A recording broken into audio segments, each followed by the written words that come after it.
Welcome to Outback Outdoors. Make sure you like, subscribe, and click the alert to stay up to date on all our new videos.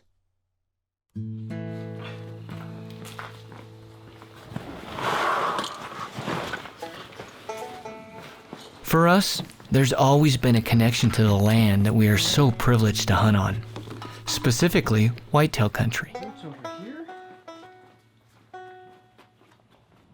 In Missouri, we are fortunate enough to partner in the management on this farm and build a history over multiple years on this specific piece of ground.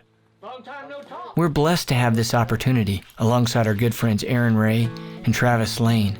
And over the past few years, we've been able to get to know these woods and participate alongside them in the chess match that is bow hunting whitetail. When November finally rolls around and the rut is just about to kick into high gear, we can't wait to roll eastward to the Show Me State and join Aaron and Travis 25 foot up in the air for the thrills, camaraderie, and the chance to see if all our hard work will pay off.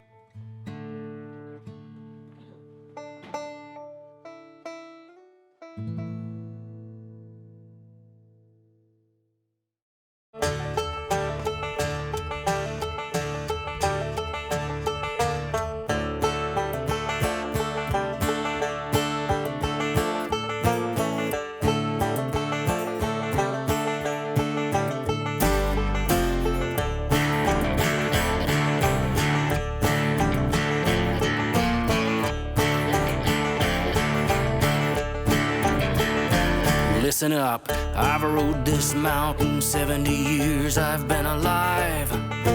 Choked on rocks and rattlesnakes, a wonder I've survived. And don't think I haven't had a bronc like you, try me. Every time he thinks a monster is hiding around a tree, well, the monster's on your back, son, better try to understand. The cowboy that you're fighting now was born to this here land. One day you'll learn your scars and all the fearlessness you lack. Don't worry about the things that you can't see. The monster's on your back.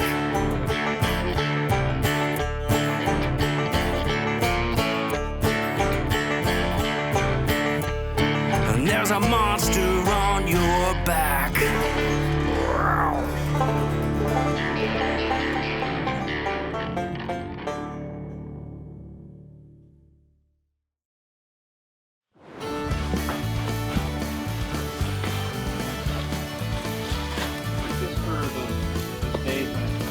Lonely greyhound bound for Shreveport. I'd been too long in my seat. Well, I stopped off in a no-name town to grab a bite to eat. And the ceiling fans, they hummed above a screaming patio. Crawfish hotter than a chimney fire. The beer was cheap and cold, and the barmaid smiled that kind of smile that knocked me off my stool. Said, hang around, I'll show you things they don't teach in school.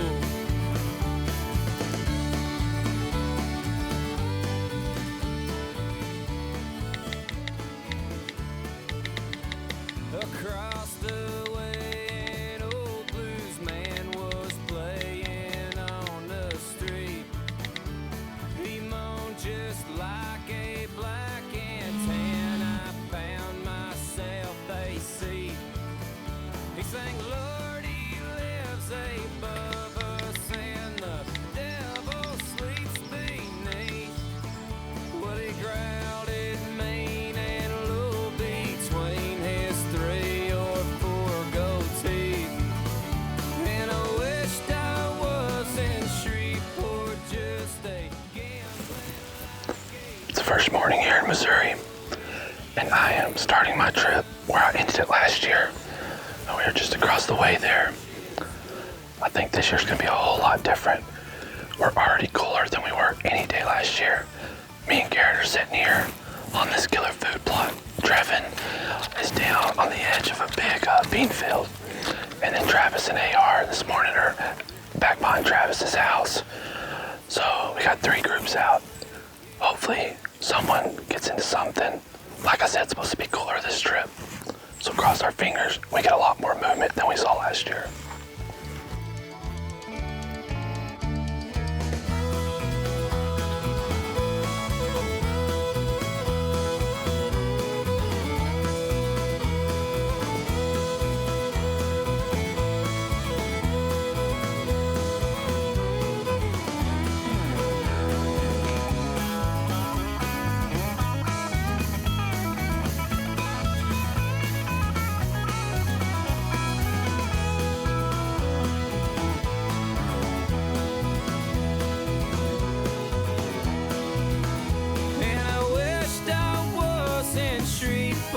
Just a gambling like a fool. Well, you can learn some things down there that they don't teach in school.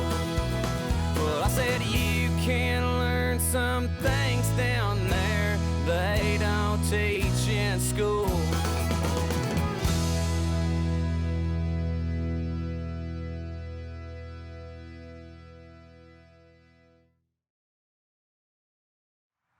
Welcome to today's Wasp Tech Talk. I'm Lane Walter.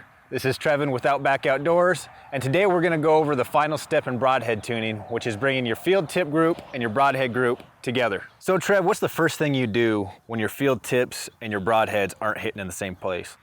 Well, the first thing I'm gonna do is it's time to start making minute adjustments on my rest. And so let's assume that I have a broadhead group on my left and a field point group on my right. I'm gonna start chasing my field point group with my rest, and I mean minute adjustments.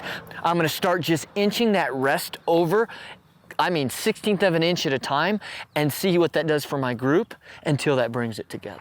And I think a good thing to remember is when you're moving that rest, it's gonna change where your arrow is impacting on the target, so don't worry about your pins. After you have your groupings together, then you can make a gang adjustment on your pins. For this and more great information, visit wasparchery.com and fling the sting.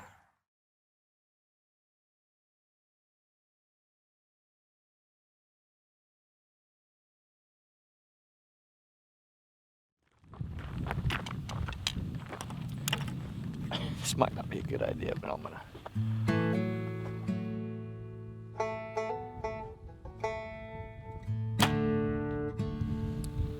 Boom.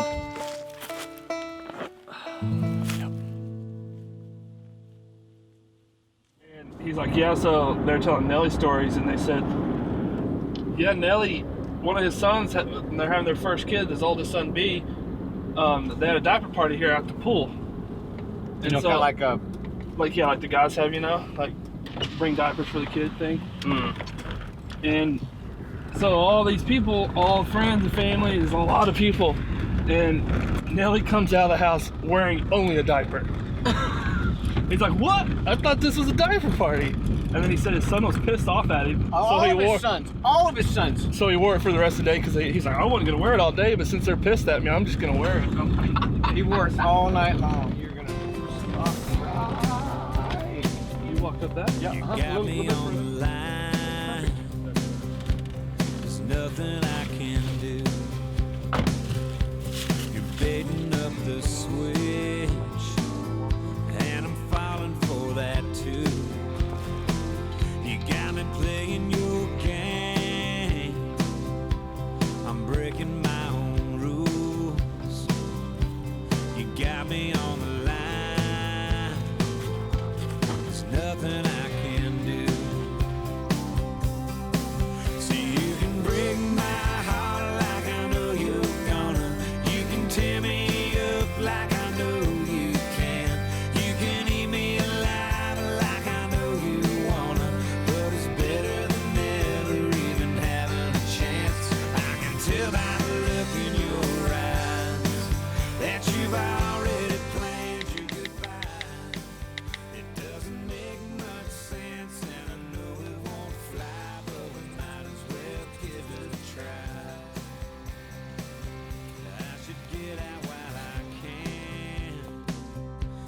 that's never been my style.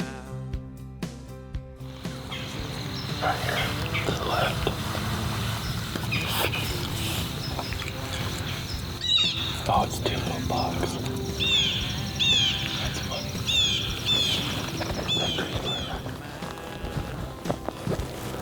Get out while I can, but that's never been my style.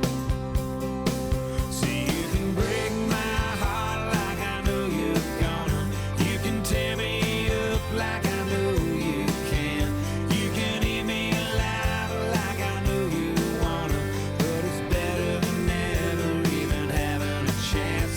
I can tell by the look in your eyes that you've already planned your goodbye. It doesn't make much sense, and I know it won't fly, but we might as well give it a try.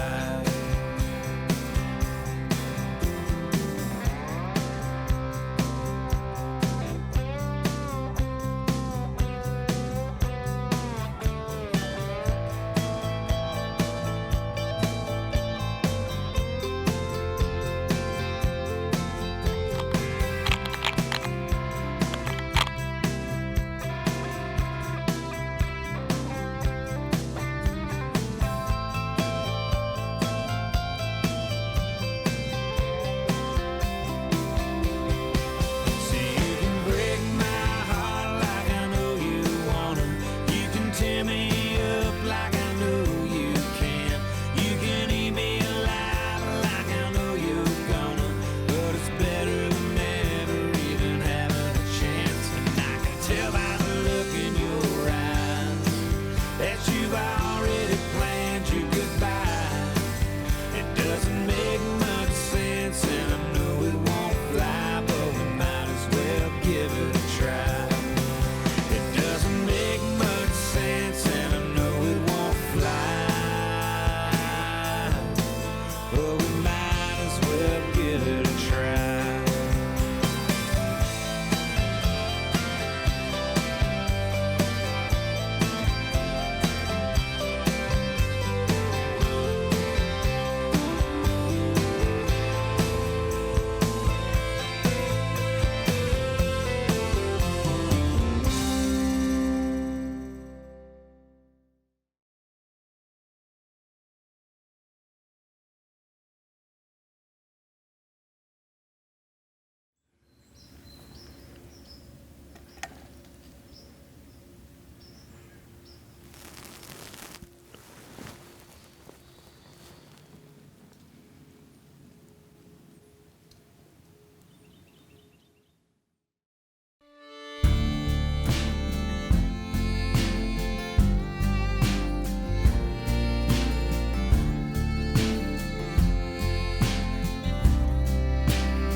Been snowing all day when I got home. Fire was out, the cabin was cold. I poured some stale coffee from the pipe. The longer I waited, the snow got higher. Had to split some wood and build a fire. She told me she'd be gone, I forgot.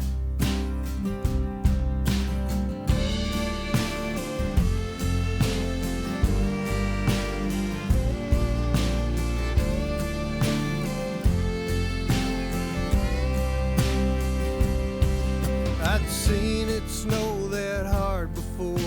I couldn't see the cabin from the stable door. And that mare she always rode was in the stall. The law couldn't come to the weather drove. My heart was pounding in my throat. 16 called her name. He's got to spot it. Maybe not.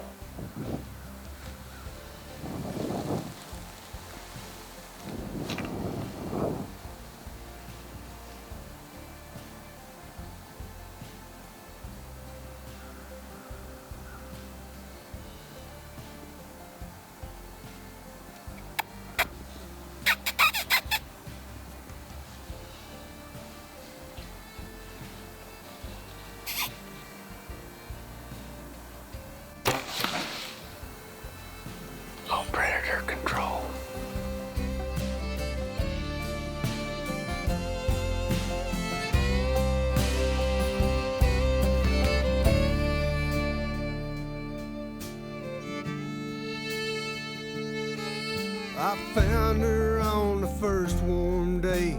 Rain had washed the snow away. Gone for wood and lost her way back home.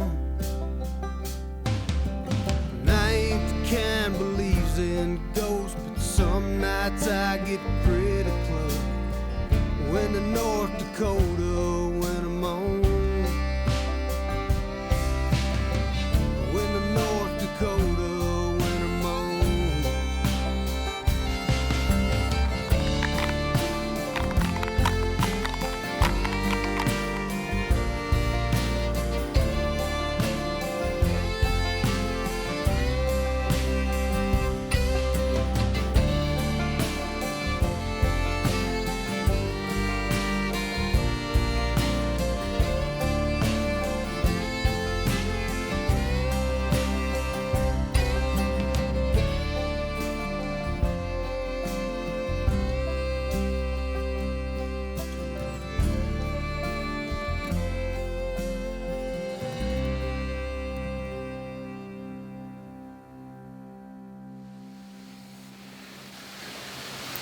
Just sitting here at the stand wondering why we weren't seeing any deer at all, not even cruising the woods. And heard a grunt, I thought. I stood up and heard another grunt. Doe come running out here, probably about 40 yards from us. And a real good buck was following her, running, never did give us a shot, but it was a good deer. We were hoping to make that happen. And me and Garrett jumped in the stand real quick for not a very long sit, but we decided to not call it a wash tonight, jump back into the cemetery stand where we saw the 2 bucks last night. We only got an hour and a half or so. So we're gonna get quiet here and just see what happens this evening. Not counting on a whole lot. We've kind of made a bunch of commotion around here lately, so better than being at home though.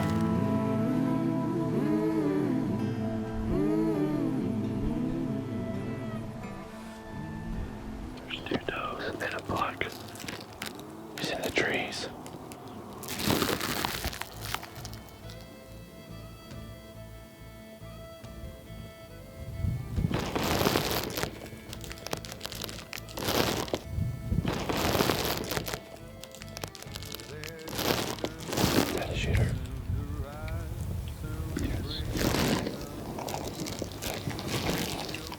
Shot there. The wind it lifts the desert sand, sings a song of the elder man. The name he bears will echo on through time. We've been big and lost the hand. We pressed on the best we can. We moved on, yelling, oh, Geronimo, oh,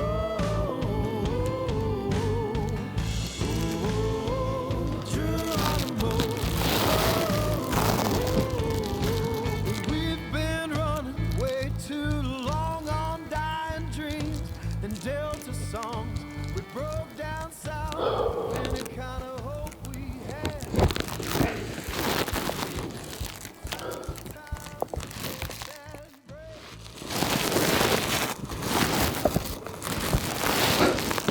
That was cool. I saw a flash of a doe. And I saw a buck. Don't care. Buck. I didn't know. It looked small to me at first. And they went to the trees and then the does came out. And he stopped at there 40 yards ago. I can have a clear shot. Then he came around the corner following that doe. And he's freaking head on with me, or 1/4-2. I'm not gonna take that. The doe pinned us, which I was afraid of. I'm pretty exposed up here. He looked right up at us, but could care less. The doe left, so he followed.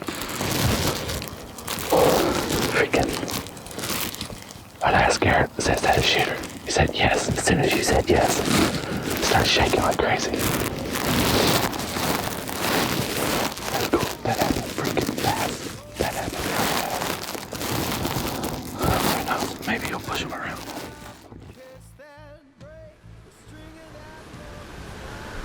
Oh, there he is. He's back.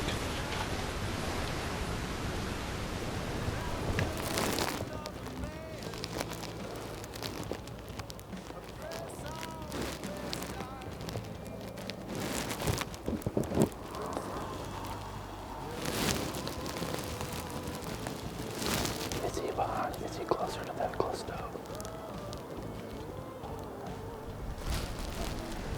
Okay.